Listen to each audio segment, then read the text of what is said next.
I'm Don Northfelt. I'm a medical oncologist here at the Mayo Clinic in Arizona. I work in our breast clinic, and I'm MaryEllen's medical oncologist. MaryEllen had what we call a triple negative breast cancer. We made that distinction in her case by doing chemical tests on her cancer tissue. We found that estrogen receptor protein was not present on her cancer tissue, in other words, was not expressed by the cancer cells.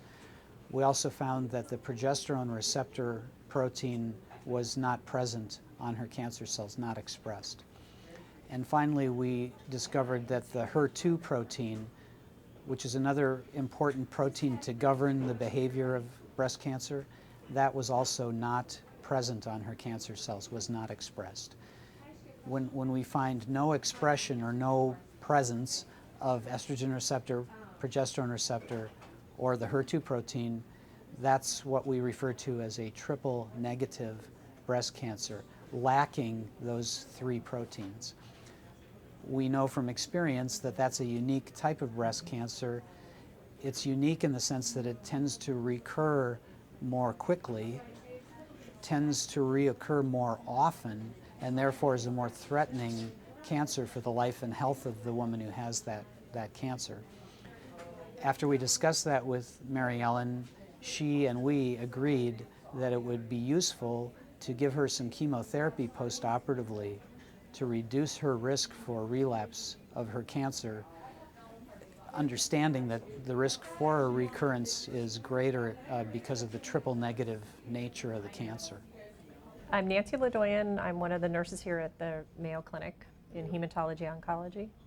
Chemotherapy is basically the classification or the general term means any drug that's given to combat a cell development. So antibiotics are chemotherapy in the strict sense of the word, but when we refer to it in hematology oncology, we're really looking at the classes of drugs that kill cancer cells, and they do that primarily by affecting the DNA of the cell. It could be to not allow the cell to replicate and divide and make new cancer cells.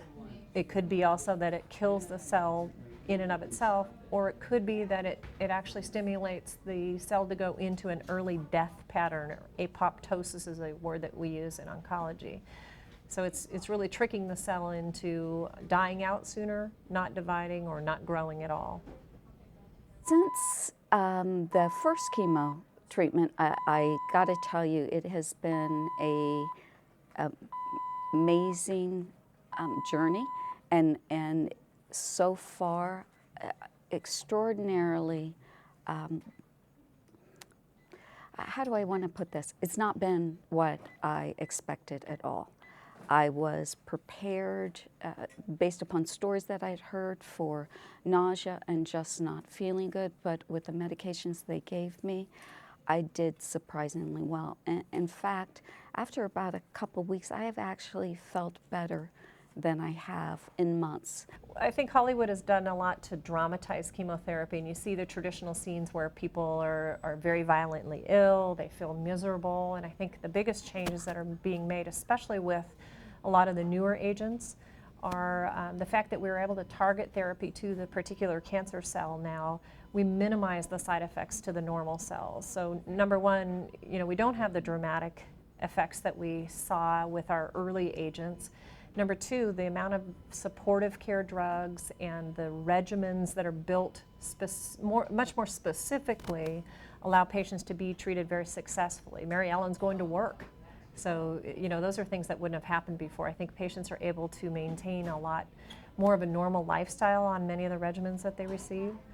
We have to balance the whole picture for a patient. It's all about basically the holistic approach of what's best for this particular patient with this particular disease.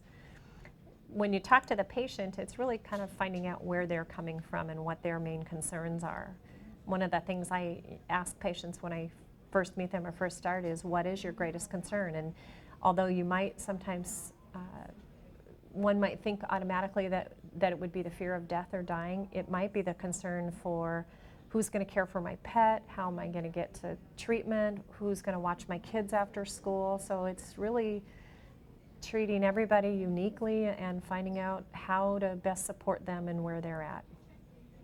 The only real new thing that's happened is the hair loss. I didn't lose any hair for, it was about 2 weeks, and I thought, you know, I did the research and the drugs I'm on, it said 95.5% chance I was going to lose my hair. And I figured, you know, I'm going to be one of the special ones, and it's going to stay. It's not going to happen to me. And of course, then that night, if you think about it, it happens. So the hair started coming out, and it didn't come out all at once. And so I wasn't really sure how it would happen for me, but it really was, I'd run my fingers through and there would be strands of hair. And then each day it's been progressively more. The pillows kind of coated with hair. This morning, taking a shower, I put my hand through my hair and there was a nice big clump. So I figure it's gonna be, you know, within the next few days, I'm gonna have to break down and shave the whole head. Was I ready for that? I think intellectually I thought I was, but the reality was when the hair was filling the drain, that was a moment of, this is real.